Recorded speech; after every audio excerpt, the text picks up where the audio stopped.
आज हम आपको पंजाब राज्य के होशियारपुर जिले में स्थित एक चमत्कारी और रहस्यमय मंदिर के दर्शन कराने ले चलेंगे, जहां आस्था, श्रद्धा और अद्भुत शक्तियों का अनोखा संगम देखने को मिलता है।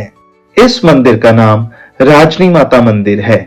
जिस स्थान पर यह पवित्र मंदिर स्थित है, उस गांव का नाम भी राजनी माता के सम्मान में रखा गया है, जिसे आज राजनी देवी गांव के नाम से जाना जाता है।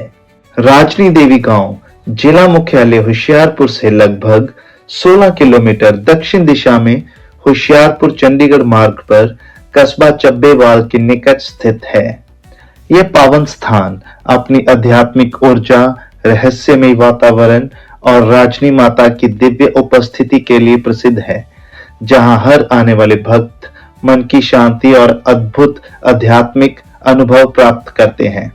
पुरानी कथाओं के मुताबिक आज के राजनी माता मंदिर के स्थान पर एक मुगल बादशाह राज करता था।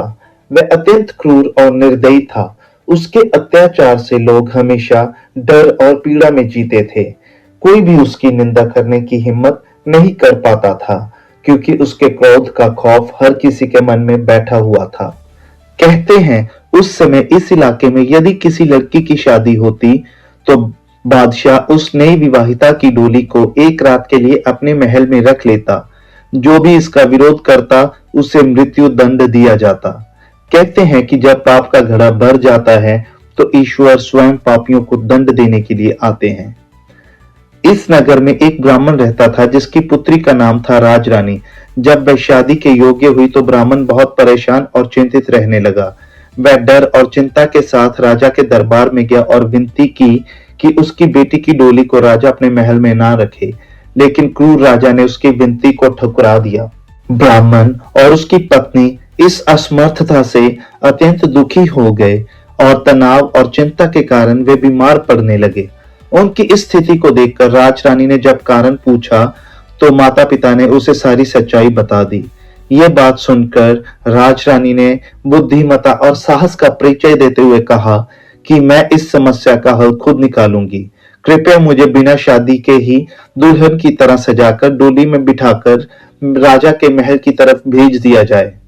ब्राह्मण ने उसकी बात मानी और तब राजरानी को सजाकर डोली में बिठाकर राजा के महल की तरफ भेज दिया गया।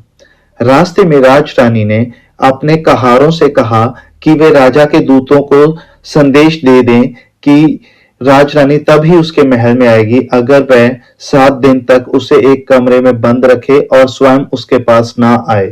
राजा ने राजरानी की बात मान ली और उसे एक कमरे में बंद कर दिया। कहते हैं कि छठे दिन राजरानी ने नगर में ढिंढोरा पिटवा दिया कि सभी लोग ये नगर छोड़ दें, क्योंकि कल यह नगर पूरी तरह से बर्बाद हो जाएगा। और वास्तव में अगली सुबह एक भयानक तबाही के बाद पूरे का पूरा नगर बर्बाद हो गया और इसी विनाश के साथ ही उस क्रूर बादशाह का शासन भी समाप्त हो गया। कहते हैं कि राजरानी भी उसी स्थान पर अंतर्ध्यान हो गई और आज उसी पवित्र और रहस्यमय स्थान पर राजनी माता मंदिर खड़ा है। यह मंदिर अब भी अपनी आध्यात्मिक ऊर्जा, दिव्यता और भक्तों के प्रति करुणा के लिए प्रसिद्ध है। कहा जाता है कि यहाँ आकर भक्तों को मन की शांति, सुरक्षा और अद्भुत अनुभव की प्राप्ति होती है। आज यहाँ पर हर धर्म के लोग बिना किसी भेदभाव के आते हैं और कहते हैं कि राजनी माता उनकी हर मुराद को पूरी करती है। कहते हैं कि अगर किसी को कोई भी चमड़ी का रोग हो तो यहाँ पर स्नान करने से वह रोग दूर हो जाता है। अगर आपको ये वीडियो अच्छी लगी तो कृपया इस वीडियो को लाइक करें और आगे शेयर जरूर करें, और हमारी आने वाली वीडियोस को देखने के लिए हमारे चैनल को सब्सक्राइब जरूर करें। धन्यवाद।